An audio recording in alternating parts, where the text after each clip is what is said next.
Welcome, fellow Nephilims. Today we travel to the heart of darkness as we unveil the deadly prowess of the Barrage Rogue. If you like wreaking havoc from the shadows, look no further, as this build will make you grab Sanctuary from the... So the Barrage Rogue, if you want to play ranged on Rogue, I believe this is the build to look out for. I've tried Penetrating Shot, I've tried Rapid Fire, but this one seems to be the best and strongest. So before I actually go into the gear, I think we should quickly go over the skill tree, just so we can understand the skills we are using and how we are playing this build. So for the basic skills, we want to take Puncture, so we can get Fundamental Puncture over here. This will help us maintain vulnerable on our enemies at all times. Very strong. For the core skills, you'll be maxing out Barrage and taking Improved Barrage. This will help us once again maintain vulnerable on our enemies.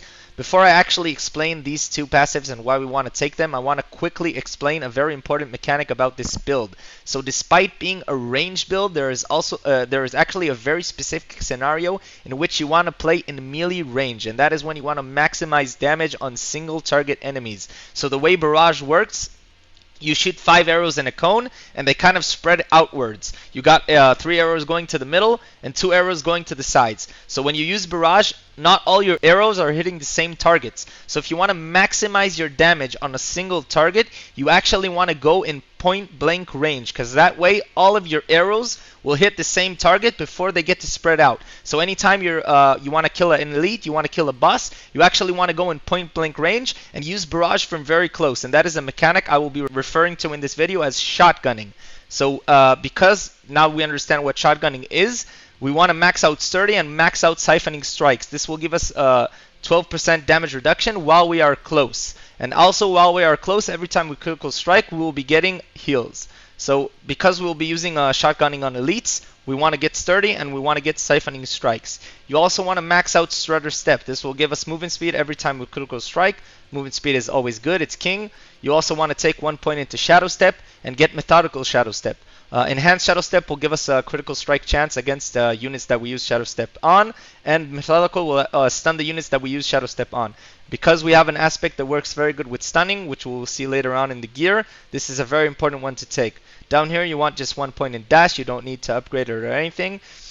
You also want to max out Weapon Mastery. We're using a crossbow in this build, so this will give us 15% increased critical strike damage. Down here you want to take Poison Trap. This will not only help us reset the cooldowns on our imbuement skills, but also because of a passive we're going to take later on, poisoning enemies will be very important.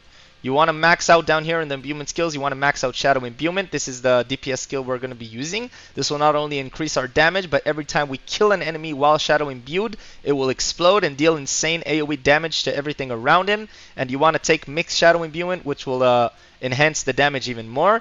Down here, you want to take 1 point into Deadly Venom, so you can max Debilitating Toxins over here. This will make us take less damage from poisoned enemies, because we're applying poison with Poison Trap. This is just flat damage reduction, very good for survivability.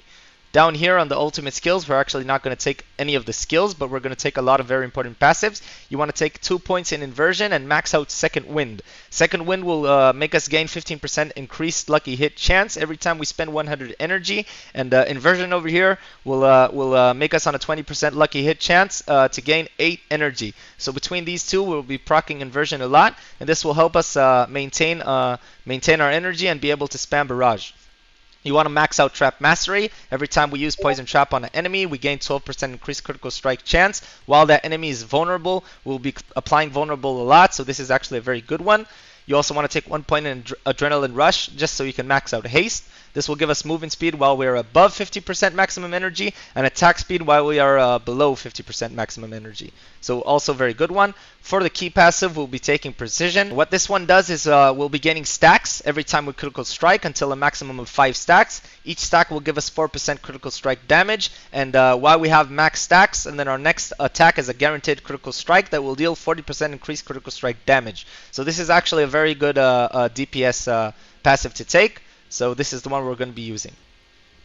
So let's actually quickly talk about the specialization. The one we will be using for this build is combo points. What this does is every time we use a basic skill, in our case Puncture, we will be gaining combo points until a maximum of 3 points. Every time you use a skill, a basic skill, you get a point.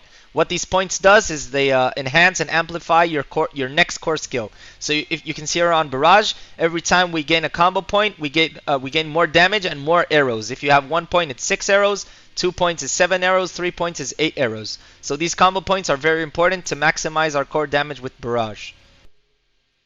So let's talk about the gear. On our amulet, you want to use the retribution aspect. This is a very important aspect. You want it on your amulet so you can enjoy the 0.5 multiplier. This will make us do 60% increased damage to stun enemies because our shadow step will stun enemies for 2.2 seconds. Every time we use it on an elite or on a boss, we'll be gaining 60% increased damage for 2.2 seconds, and we can burst much easier.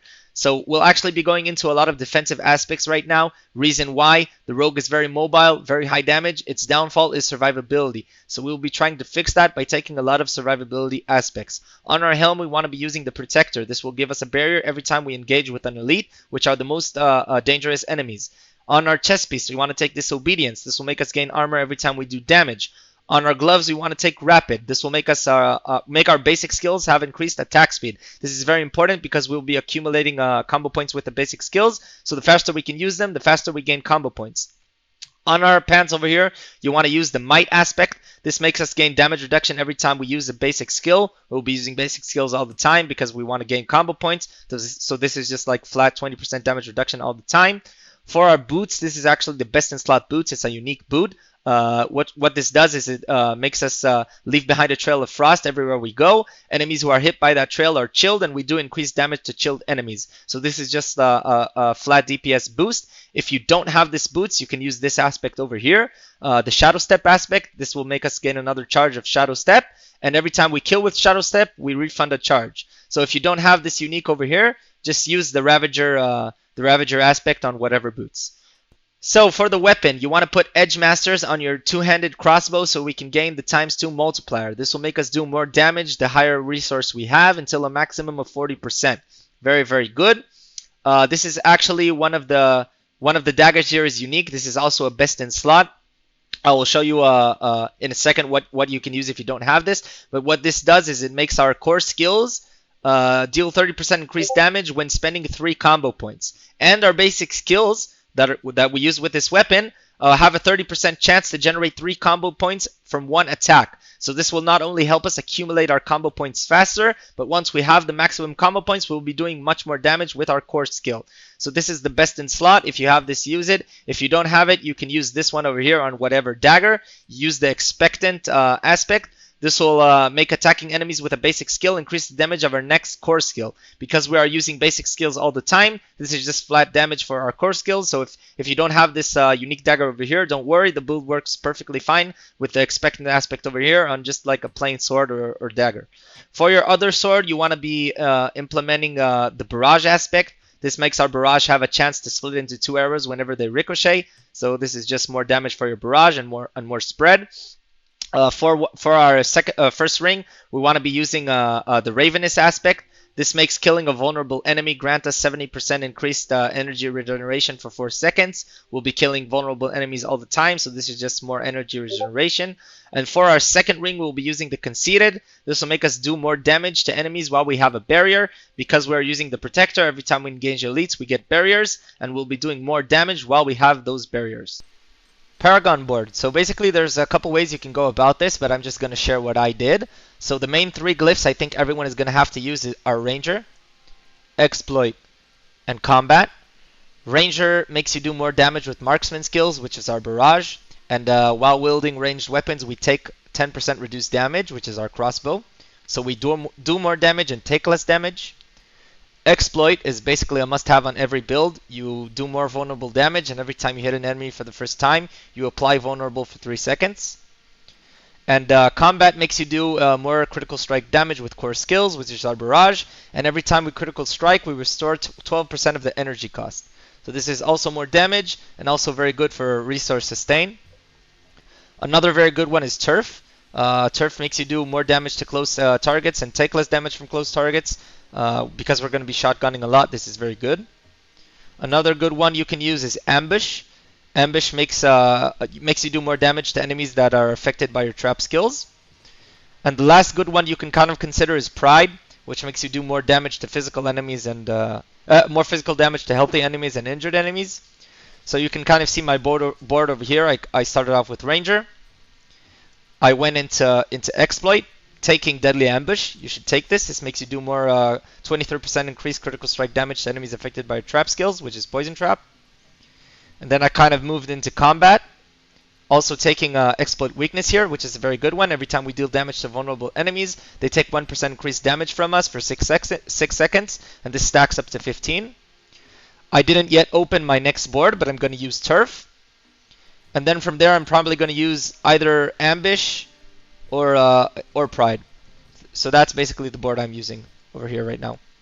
So I wanted to show the skill rotation and how to engage enemies with this build. So I see an elite, I use Shadow Strike, it stuns him, I drop my Poison Trap, hit them twice for combo points, use Shadow Imbuement, and then Barrage and everyone explodes. And you can kind of see me rinse and repeat this. Another elite, I use Shadow Strike, Poison Trap, hit twice and then use Barrage, and dash out and in of the fight when you need to and you feel like you need to get out and in or kite the enemies.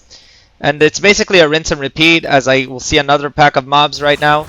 Shadow Strike, Poison Trap, hit them, Shadow Imbuement, use Barrage, and that's basically the rotation. So lastly, we're going to showcase me fighting a level 39 Nightmare Dungeon boss, just to showcase the single target damage. And you can kind of see for yourself, I'm only a level 75, so this is supposed to be not the easiest fight, but we are absolutely crushing. And he gets obliterated.